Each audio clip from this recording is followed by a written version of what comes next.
Welcome to the Outback Way Podcast. Buckle up as we take you on Australia's longest shortcut through the heart of the continent down under. The Outback Way is a 2,700 kilometre road trip stretching from Laverton in Western Australia to Winton in Queensland. You can travel from west to east or east to west. Whether tackling the full route or exploring it in sections, this journey offers breathtaking landscapes, iconic sites like Uluru and the Age of Dinosaurs, and even the world's longest geocache treasure hunt. Hi, I'm Robin McConchie, your host for this Outback Way podcast episode. Today we're heading east from Laverton in Western Australia on the Great Central Road. Our adventure is 1,100 kilometres and it's mostly unsealed. You'll need about 3 days and a permit. And the place to get that permit is at the Great Beyond Visitor Centre in Laverton. The centre is also home to the Explorer Hall of Fame. It's a source of a fountain of information and they brew an excellent coffee. General Manager of the Great Beyond, Laurinda Hill, says the staff can assist you with obtaining entry permits to Aboriginal lands in Western Australia and the Northern Territory, issue National Park permits in Western Australia, and book tickets for the Goldfields Express and Gold Rush tours.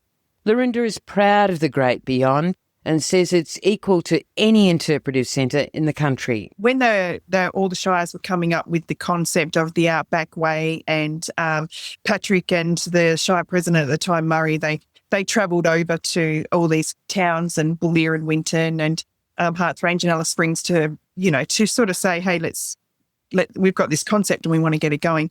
Everywhere they went, there was some sort of attraction in the main town. So obviously Winton's got the Dinosaur Centre, but at the time the Waltzing Matilda Centre was a big thing. Bullia had the Min Min Centre, and then Alice Springs has the Trucking Hall of Fame and the Reptile Centre and all these things. And so actually Laverton has a very strong history of explorers using it as a base to head off into the desert. So our shire came up with the thought that, hey, we've got some really strong ties to early history of Australia and inland Australia, so let's set up the Explorers Hall of Fame. So it came out of the concept of the Outback Way, and then came out with that, looking at all the things that Laverton has to offer, and the Explorers is a huge part of our history. So yeah, that's where that come from.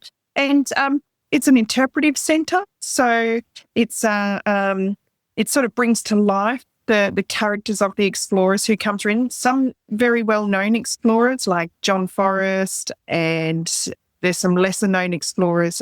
Frank Hahn lived in Laverton for many years and did many trips on behalf of the government looking for new resources or new pastoral land. And then, so it features quite a few of the explorers that use Laverton as base to head out into the never-nevers.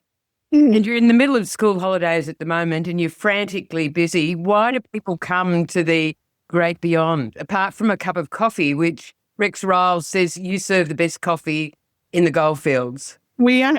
Apparently we do serve the best coffee in the Goldfields. We get lots of comments about that. We've featured on TV a couple of times, having our coffee, being renowned for our coffee. So yes, we have a cafe, and that was part of our expansion, was that we were getting busier and we really needed to accommodate people, because when people are travelling through and they're dropping into our visitor centre, a lot of people are heading out into the unknown, for a better word. So we need to provide them with a lot of information if they haven't already got it.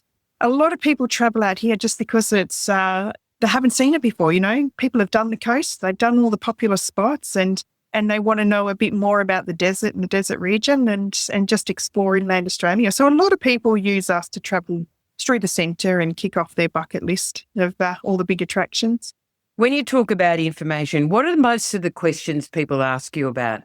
Most of the questions are obviously distance and phone coverage and safety and stuff, but a lot of things that are just preparing for your trip. So a lot of people want to know about your tyre pressures and how many people travel the road. But most importantly, they want to know what there is to see and do. And for us, that's a really big thing. We want to make sure that if people are doing this trip, and we've got people who are it's a one-in-a-lifetime opportunity for them. And then we've got other people who we see regularly, like every year, and they see something new every time. But yeah, it's just making sure that we can gauge their interests, what they want to see, what they're interested in seeing, and giving them as much information as we can to make their trip, the best it can be. So I have a couple of friends who are crazy bird watchers. Can you talk about bird watching for me? Oh, twitchers.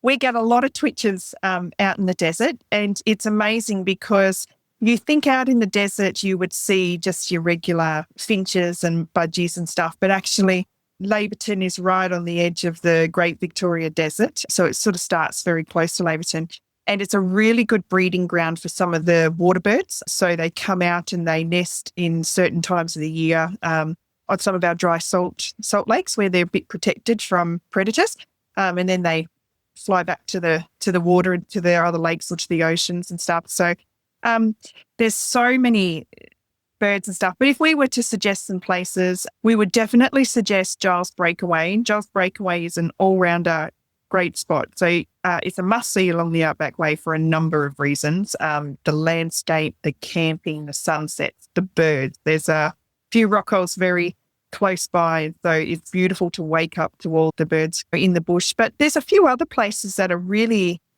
great for bird watching. A little one that's not known very well is Uruthara Rock Hole, which is very close to the Truckiola Roadhouse.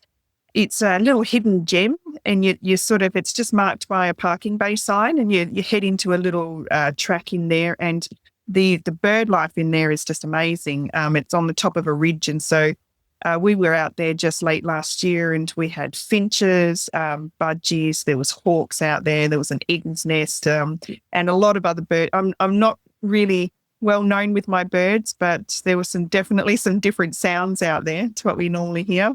Just past Warburton, the Walku Rock Holes are really great for, I think it's a series of rock holes just out of Warburton, and that's really well known for birds as well. Planning your next great Aussie adventure? Head to outbackway.org.au, your one-stop shop for everything you need to explore the Outback Way, Australia's longest shortcut. From handy travel guides, camping tips and itineraries, to maps, merchandise and local stories, the Outback Way website has all the tools to make your road trip unforgettable.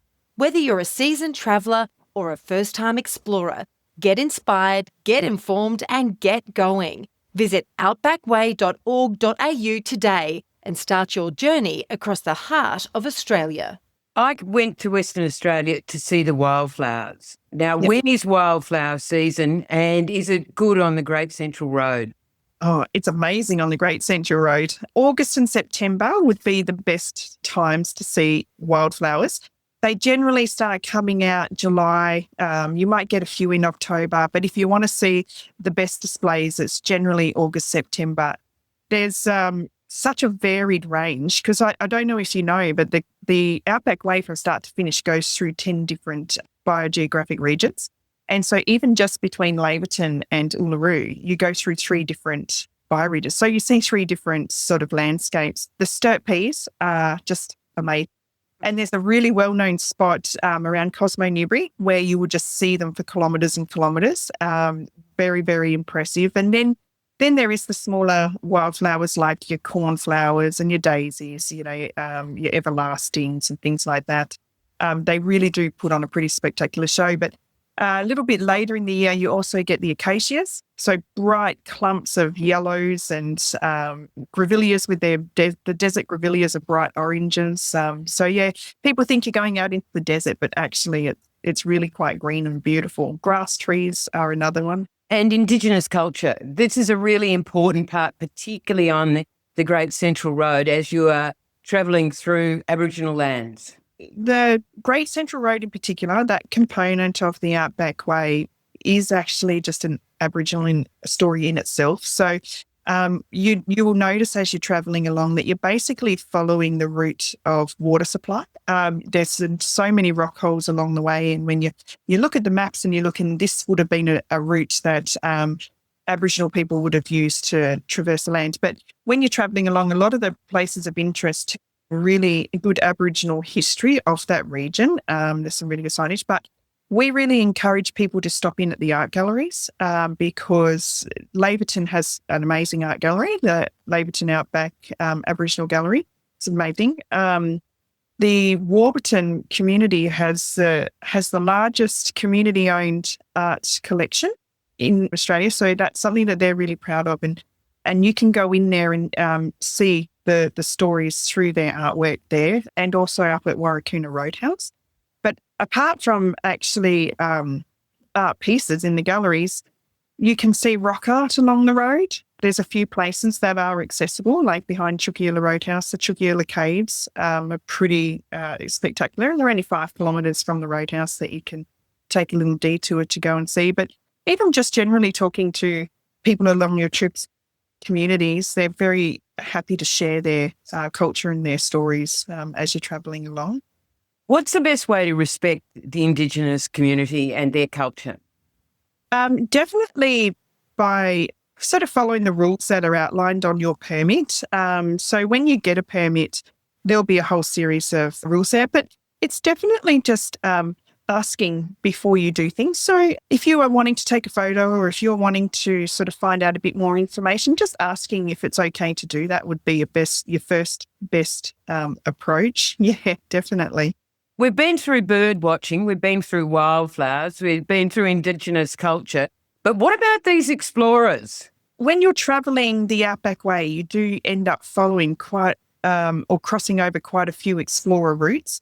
So if you are definitely interested in that part of Australia's history, we would recommend that maybe you take an extra night at the Chukiula Roadhouse, and you leave your if you're towing a caravan or something, you'd leave it there and you would take a short trip up the David Carnegie Road and check out Empress Springs. So David Carnegie travelled this region. As you're going up that road, you would pass Breeden's Bluff, which has some inscriptions and also some amazing Aboriginal rock art. We would probably suggest that you might visit Surveyors General Corner, and there's a little bit of work around getting a permit to go to there, but it's very easy, and you can apply for that at the same time as you apply for your permits to travel the Great Central Road.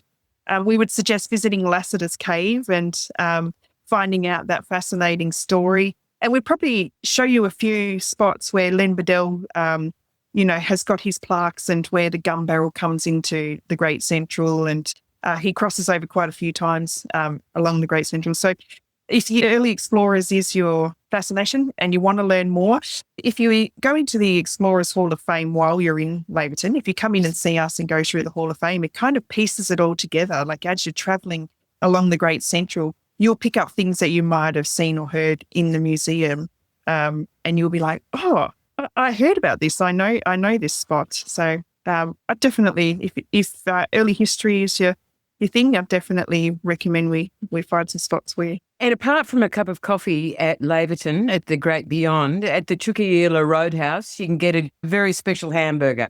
Yeah, Chuki Burger. It's amazing. I don't know if you'd be able to get through the whole thing. It's absolutely huge, but tasty as anything. Yeah.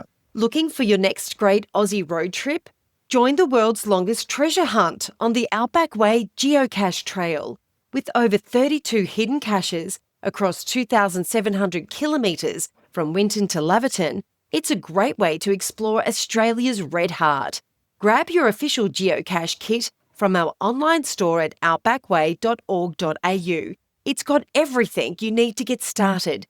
Perfect for families, road trippers and curious explorers, the Outback Way is waiting for you. And Laurinda, if you were just going to be travelling with me, a visitor from the eastern states, and we're heading out from Laverton, how long would we need to travel to, say, Yulara and have a few nights on the way? Your permit does allow for 3 days to travel that road, which is actually very comfortable. That is roughly 300 kilometres a day. So if you were to stop at the places of interest to see, and plus some secret spots that we might give you that you might tickle your interest, we would suggest 3 days. If you needed to take longer for some sort of reason, you'd need to apply for a permit specially to do that. So, yeah, very comfortably 3 days to go from Laverton to Yulara. Honestly, you could probably do it so many times and you would see different things every time. But if you were doing it, we'd suggest 2 nights and 3 days. And that you could stay at each of the roadhouses, or you could camp if you're self-contained. And there's a number of camp spots along the way that are beautiful there. What do you love about it in Western Australia? Because presumably you've been to Sydney or Melbourne or Brisbane or whatever. But what's so special about the Great Central Road and the Outback Way for you? I don't know what it is about the red dirt in your veins type thing, but it's for me personally, it would have to just be the crisp desert air. You know, mornings in the desert are just beautiful. To wake up with the sunrises and you just hear the birds. Like even in Laverton, even though we're in a town, you get that experience. Like you just wake up with a beautiful sunrise. All the bird life and wildlife coming to life, and you can hear it around you, and the fresh air. It's probably beautiful. And each part of the year, there's some sort of different thing that you would notice, you know. So like you were saying with the wildflowers in the spring, it's those smells that come about from all the flowers. In the autumn, it's the smells that would come about from the bush foods that come out, that fruit at that time of the year. It's seeing the different wildlife. So at the moment, we've got lots of emus and emu chicks around, and you see them close to town, you see them in the bush. So it's just all those different aspects of the bush and the life, you know, around the desert that you probably wouldn't see in a city suburb or you know, in a farming area or things like that. So Laurinda Hill, General Manager of the Great Beyond Visitor Centre at Laverton in Western Australia, the western end of the Great Central Road and the Outback Way, Australia's longest shortcut. For more information, go to outbackway.org.au. Thanks for your time. I'm Robin McConchie. The Outback Way podcast is all about your trip. We're trying to give you valuable information.